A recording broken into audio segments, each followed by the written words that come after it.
Oke, selamat pagi. Di pagi yang indah ini kita akan kemana ya? Tapi sebelum itu apa ini?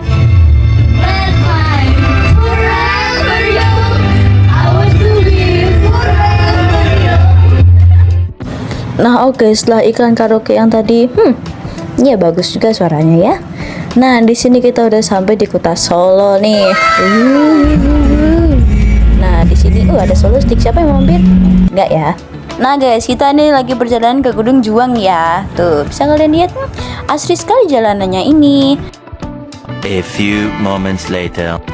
Nah oke, di sini kita lagi muter-muter untuk mencari parkir travel ini ya guys. Tuh, di sini kita muter-muter mencari parkir dan salah parkir di Vestenberg. Vestenberg itu tempatnya Belanda, bukan tempat yang kita mau tuju. Tuh, ini nih, ini bukan tempat yang kita tuju.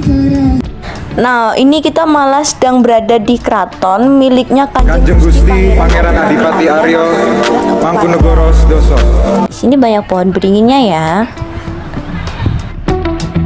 Halo, ini kita mau ke Gedung Dejuang apa itu? Ya. Tapi masih tutup guys. Masih jam 10. Ya ini kita ke Paginan, ke Isuan. Gelap mukaku di sini. Ini apa sih? Sana. Oh lihat dia belakangnya.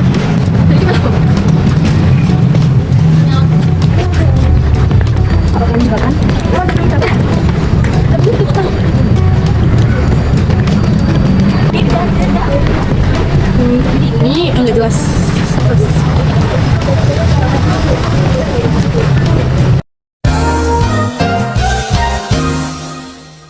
Tuduh, nah kita ini udah sampai di Gedung Juang nih guys. Tuh, hai guys. Kita sedang ke air terjun. Kita ada di desa lah. Nah ini pintu masuknya nih. Yuk kita masuk yuk. Ini kita sudah ada di Gedung Juang. Nah guys, tiket masuknya itu diganti sama pembelian di atas. Jadi mah 28,000. Benar. Nah, jadi kita ini bisa mengganti menu gelatonya dengan menu yang ada di atas tuh. Seperti food itu ada Indomie, kayak kentang goreng atau nugget goreng. Di sini ada Sheila. Hai Sheila. Hai.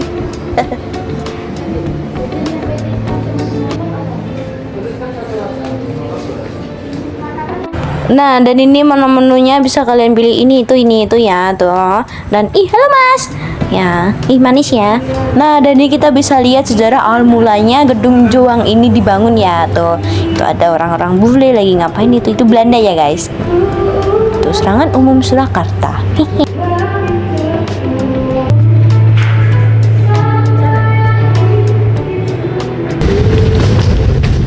Halo semuanya, kembali lagi bersama saya. Sini saya lagi ada di Gedung Juang.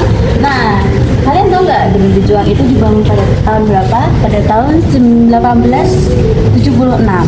Gedung ini dibangun oleh tentara Hindia Belanda yang digunakan sebagai kantin para tentara atau tempat peristirahatan para tentara Hindia Belanda.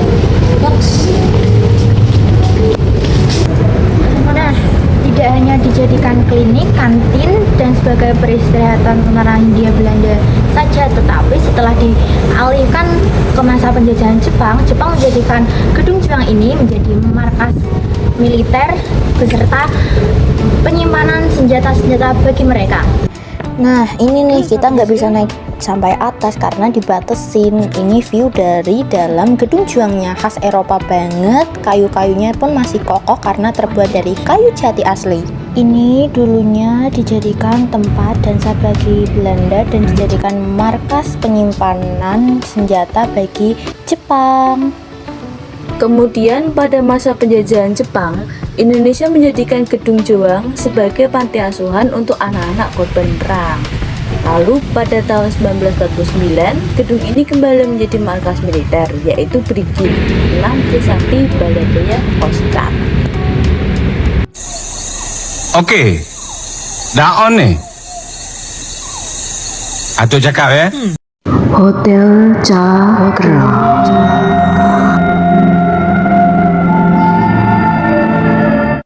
Dulu hotel ini digunakan para tentara Jepang untuk menyiksa para pribumi maupun para tentara Belanda.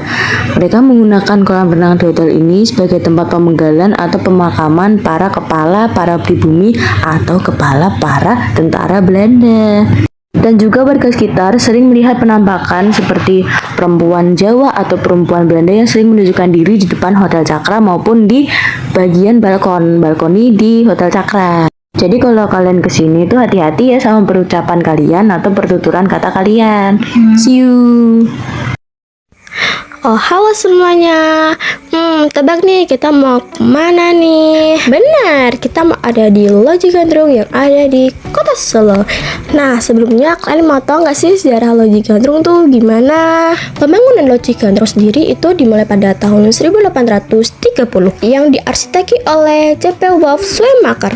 Beliau itu merupakan arsitek yang berasal dari Belanda loh, jauh sekali Pak bukan? Ini pada awalnya itu digunakan sebagai tempat kediaman saudagar perkebunan gula dan tuan tanah di Boyolali. Beliau adalah Johannes Augustinus de Senje. Atau beliau itu paling akrab dipanggil sebagai Tinus. Pada saat menempati Loji Gandrung, Tinus itu menempatkan seperangkat alat gamelan yang ada di teras rumahnya. Tinus juga menempati Loji Gandrung sering mengundang relasi untuk menggelar acara di rumah ini. Nah, beberapa acara yang digelar ini membuat masyarakat yang ada di sekitarnya itu menjuluki rumah milik Tinus itu sebagai Loji Gandrung. Setelah peninggalan keluarga Tinus karena bangkrut, Loji Gandrung sendiri itu diduga diambil alih oleh pemerintah Belanda. Ada juga yang mengatakan Loji Gandrung diambil oleh Keraton Solo. Pada masa kemerdekaan Republik Indonesia, Loji Gandrung pernah menjadi markas militer Indonesia. Bahkan bangunan ini digunakan oleh Kolonel Gatot Subroto sebagai markas untuk menyusun strategi melawan Belanda pada agresi militer kedua pada tahun 1948 sampai 1949. Presiden Republik Indonesia Soekarno juga pernah berkunjung dan menginap di Loji Gandrung. Dan sekarang Loji Gandrung dijadikan sebagai rumah dinas wali kota Solo.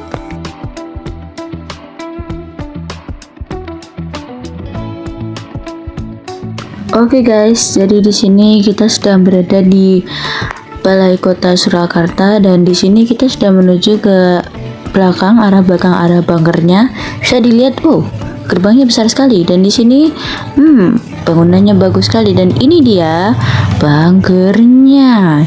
Ya, bunker Balai Kota Surakarta. Kalian udah pada penasaran belum? Yuk, langsung lihat yuk. Jadi bunker ini tuh ditemukan di saat ingin membuat pondasi bangunan. Jadi ketika membuat pondasi bangunan, mereka menggali dan ditemukanlah bunker ini di dalam tanah.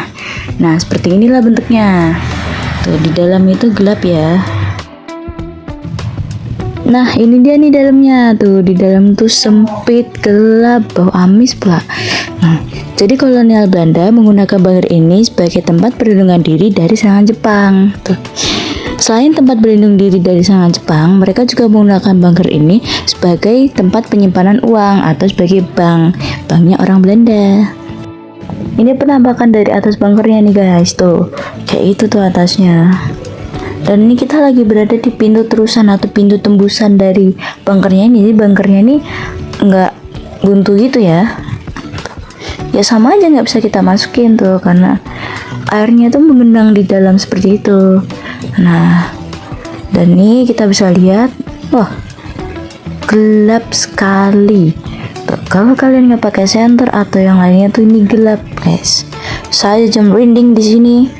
Nah, itu dia vlog dari kelompok kami. Semoga kalian tahu ya tentang sejarah apa aja yang ada di Solo. Sampai jumpa.